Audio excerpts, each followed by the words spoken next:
why did you keep up the game plan if it was a game plan?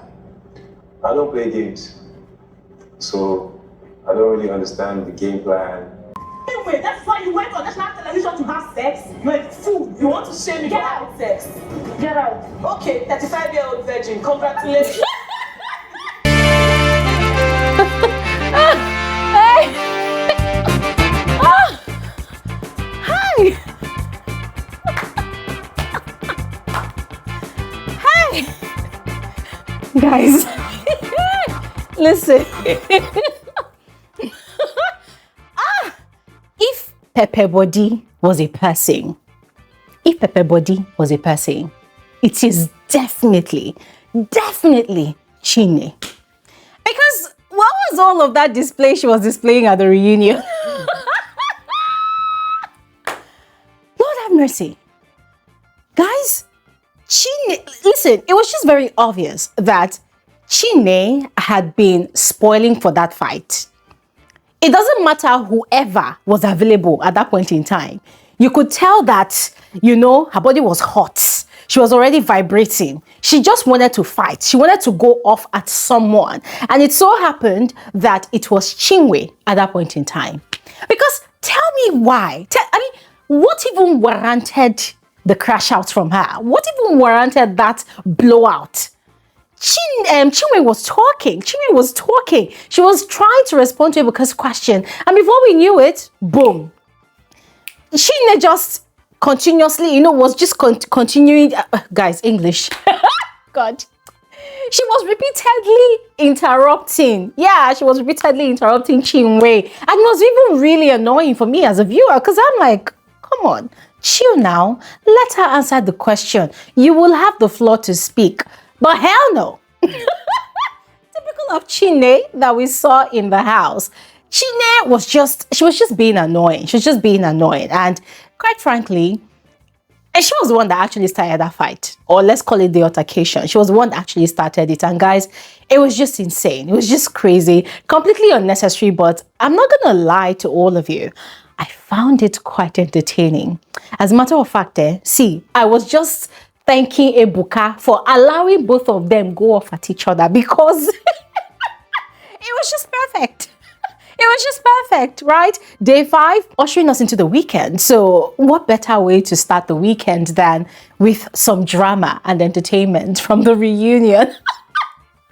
So ladies and gentlemen, we're going to get right into this video right now. I'm going to fill you in on all the juicy tea of the day 5 of the Bbnaija No Lose Guard reunion show. If you missed out, don't worry, I've got you covered, all right? All you have to do is make sure you watch this video till the end. Do not skip out on any part. And major information, guys, we're going to be converging here this Saturday, all right? 3 p.m. WAT. Do not miss out. Make sure you come through. Make sure you come through. There's a lot for us to catch up on, all right?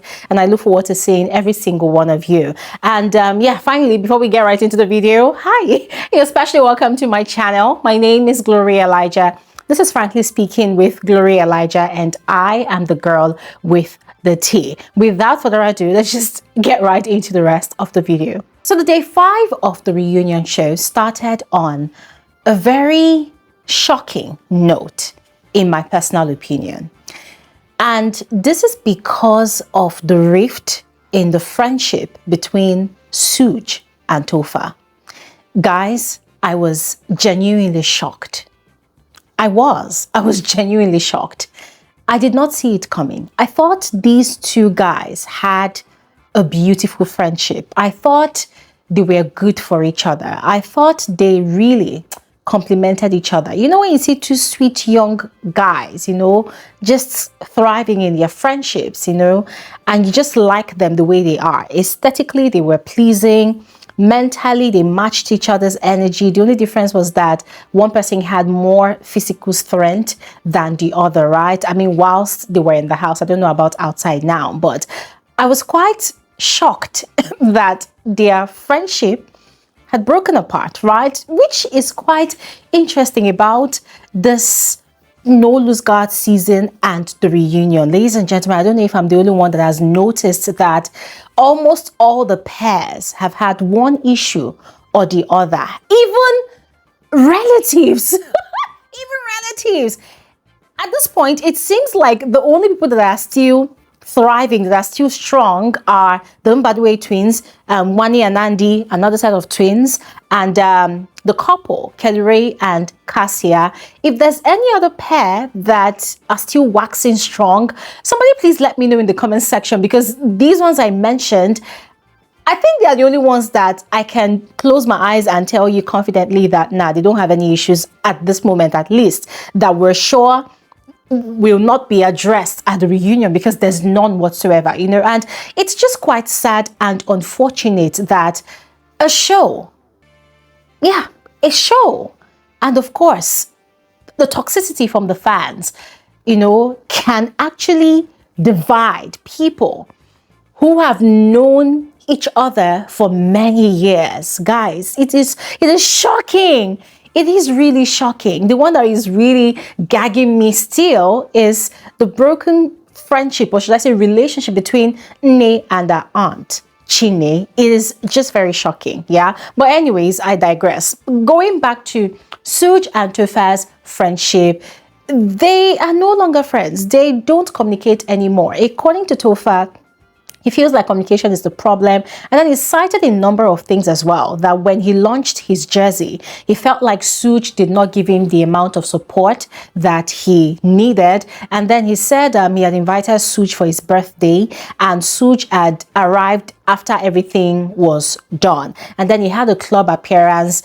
And even though he and Suge were living in the same house, he had invited Suge, and Suge did not bother to show up. And then when it was Suge's birthday, he did not get an invitation, which was quite shocking, because how is it possible that you live with your friend in the same house and all of these things are happening? Now, that is Tofa's own side of the story. Suge's side of the story is that Tofa was giving him, you know, an off energy, that prior to them going into the house, both of them had actually discussed Tofa's jersey idea. So when they got out of the house, he was surprised to see that it had already been launched. He did not even know when it was launched, and Nelly had gotten her own copy, and he had gone to Suji's apartment where Suge was staying with his manager, and he had tried on one of the jerseys. He wanted it, and then Suge and the manager, they went inside, and then they came out, and then they told him that, oh, they would have to send him the one that would fit him better, that this one is not his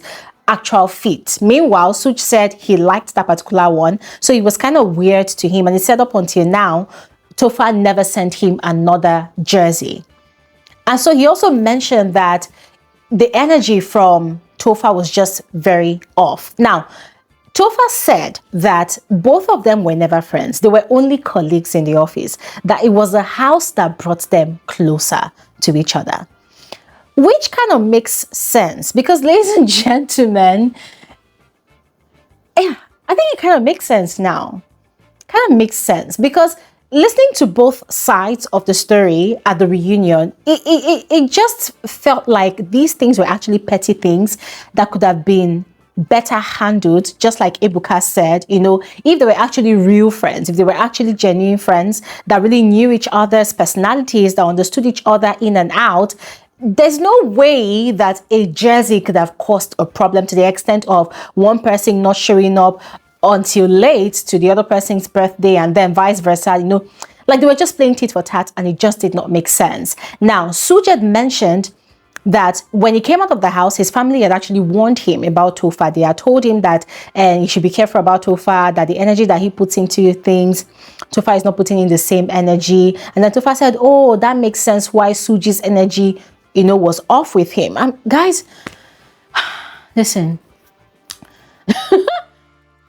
they just need to work it out, because the whole situation just did not really make sense to me. It just did not really make sense.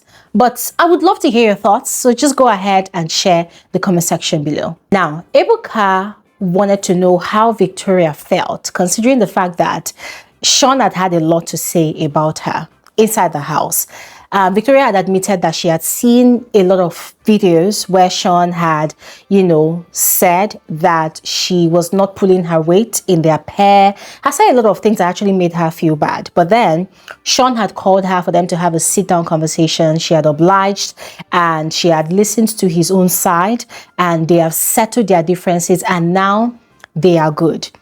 Ebuka had asked Sean if he would reconsider the things that he has said, and he has said, well, at the time, that was how he felt, and, things were happening in the house. He felt like he was the one carrying the pair at the initial stage of the season, but then later on, she was carrying the pair, and then he was really proud of her that she got through to finals, that they are good now, because she had listened to his own explanation and they have sorted out their differences.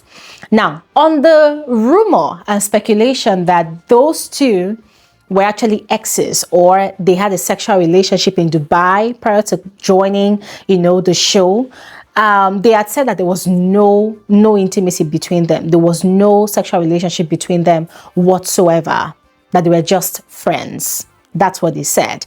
Now, ladies and gentlemen, I'm going to be frank with all of you. If they like, they should continuously say that they are just friends. I don't think I buy it entirely. Yeah, I don't think I buy it entirely. But it is what it is. That is their own truth. It is not my truth. But I would love to know what you all think about it. So just let me know in the comment section below. Do you believe Sean and Victoria that they were just friends all the way from Dubai, that they're just friends? What are your thoughts? Let me know in the comment section below. It was at this point that Ebuka had turned to Ozee to learn about his role in that whole triangle situation with Victoria and Onyeka.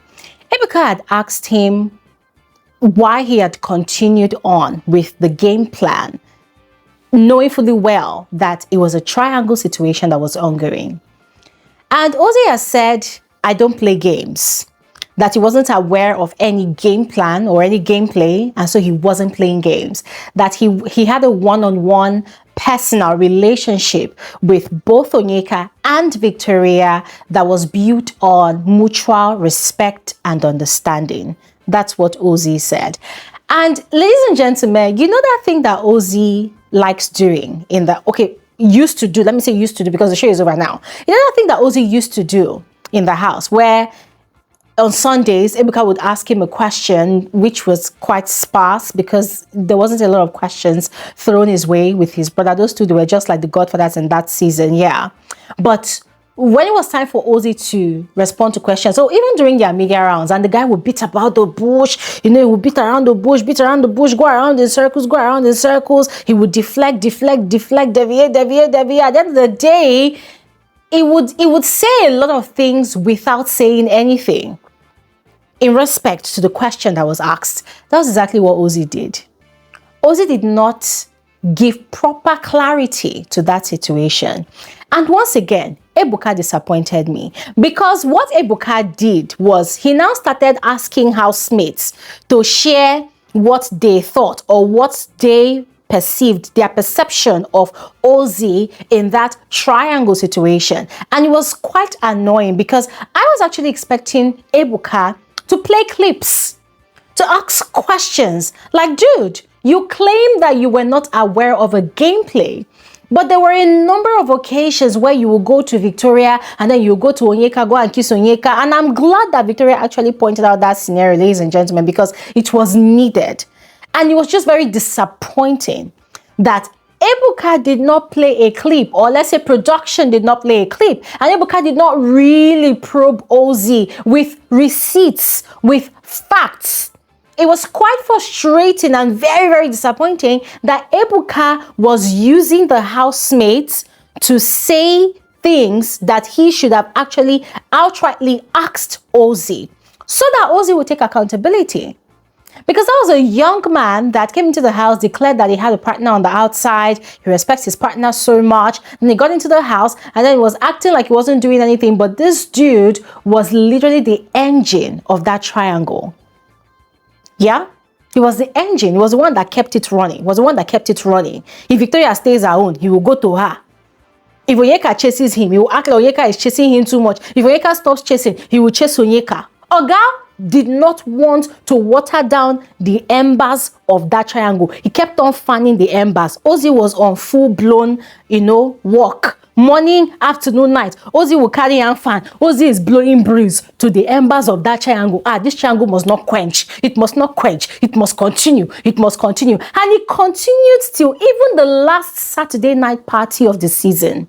And I'm glad that Victoria actually mentioned it, because Ebuka had asked, as I said, Ebuka had asked housemates for their perspectives. Now, as I said, Ebuka had, used some of the housemates to pose questions that he should have asked to Ozee, right? Now, he had first asked DJ Flo if she felt like Ozee had milked the situation during the season, and DJ Flo said yes. In fact, all the housemates, they agreed, because you could see that in fact, even when Ozee was answering questions, you could see Femi David's face. That one was like this. Because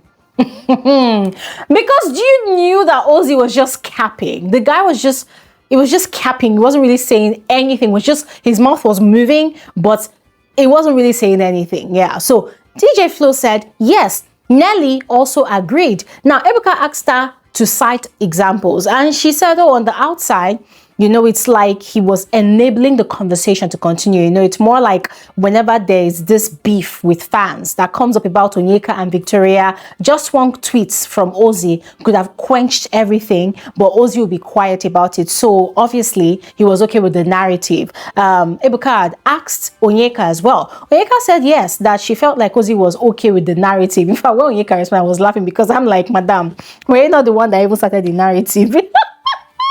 Anyways, Ebuka had asked Victoria, and it was at that point that Victoria had responded and even cited an example that at the last Saturday night party, she was dancing at some point, and then she left, and then she went to go and eat. She was eating, I think she said, small chops. And Ozee was dancing with Onyeka. Then he had come to her to come and dance with her or do whatever. And she had said, no, go, I'm eating, go and dance.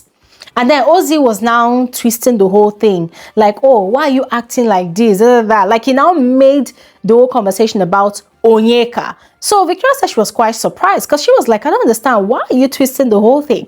I'm actually eating. Hence the reason I said, go and dance, because I am eating. I don't want disturbance. So according to Victoria, there have been scenarios like that where Ozee will come to her, and then he will go to Onyeka, and then he will come to her. So he was really just enabling the conversations to continue like that. And that was how she knew that Ozee was milking the situation.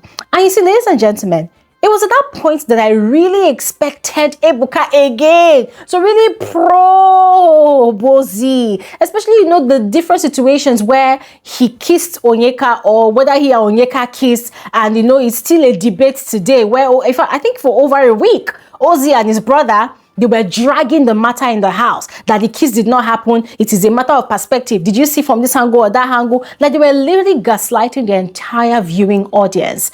To my shock, Ebuka did not address any of those things. Even when Victoria mentioned that, Ozee kissed Onyeka, Ebuka acted like he did not hear that part. Brother Ebuka, you and I will quarrel, because this reunion, you are not giving what you're supposed to give. You are not giving what you're supposed to give. Brother Ebuka, you are giving off the energy of you protecting certain people. The Mbadiwe twins, Onyeka, Chizoba, and it is really pissing me off. I'm not impressed at all. Yes, I know you're not doing your job to impress me, but it is not impressive at all, because it is just very glaring for all to see that you probe some, you interrogate some, and then you let others go scot-free. And it does not make sense at all. It does not make sense at all. At all. Anyways, next thing, Ebuka had asked Ozee if he had made any attempt to, encourage the girls, that's Onyeka and Victoria, to reconcile. And Ozee had said that it wasn't in his place to do that. He had actually offered them advice that if they like, they should settle. If they don't like, they should not settle. Ladies and gentlemen, it was just very annoying. Ozee was just really pissing me off. I'm not even going to lie. Ozee was pissing me off. And what was the other thing that he said? He said that he's not taking sides. I'm like, you're not taking sides. Are you sure? Are you sure? Because rumor has it that Ozee has been hanging out a lot with Onyeka. Because Onyeka was even asking if Ozee and Victoria were friends. Victoria said, like, you know, no bad blood, nothing. He asked Ozee if Ozee was cool with Onyeka. Ozee said zero issues, zero. I said, why wouldn't there be zero issues? I mean, didn't you see the way Onyeka was really working hard on that friendship or whatever it is for it to exist and for it to even continue on the outside? So why would there be why would there be any issues at all? I mean, whatever Ozee gives, Onyeka will definitely take, because yeah, that is how she presented herself. She would literally stay at his feet at that table. Whatever crumbs Ozee throws down, regardless of if Ozee declares that he has 10 wives, Onyeka will still stay at the bottom of that table waiting for whatever is left over for her to feast on. And that's on period, because that was how she portrayed herself, that was how she presented herself, and that is how Ozee decided to take her. Whatever they're doing on the outside, I don't know. I don't care, because it's not like you're going to come out to come and tell the whole world anyways that this is what they are doing. But guys, I would love to hear your thoughts about that, so please go ahead and share. All right, and then finally finally, it was at this point that Ebuka was asking Nne and Chinne and Chinwe about their situation, if they had any beef and if they reconciled, and Nne cleared the air that no, that they're actually good, that they don't have any issues. It was just that the other day where she was kind of raising her voice at Chinwe, she was trying to clear the air about something. Now, Ebuka had asked Chinwe as well. Chinwe had agreed that they are cool, no bad blood. Ebuka had also asked about Chinne, and it was at that point that Chinwe was trying to explain that she's not really cool with Chinne, because she has noticed that Chinne never really, you know, liked her like that from the house. It was at that point that Chinne started interjecting, like, and then the whole thing just spiraled out of control, and then boom, they are having a back and forth at each other. It was wild, ladies and gentlemen. It was just crazy. And though it was hilarious, but then, as I said at the start of this video, it was just very obvious that Chinne had been spoiling for a fight since the entire reunion started. She had been spoiling for a fight. She had been looking forward to going up against someone. I'm like, girl, chill. You're on the outside. There's no money to be won. If you like, give drama from now to tomorrow at this reunion. There's no money to be won. No brand is going to come and endorse you because you fought at the reunion. So sit your ass down and calm down and respect yourself. But she was up there, throwing insults. Like, guys, the insults were that deep.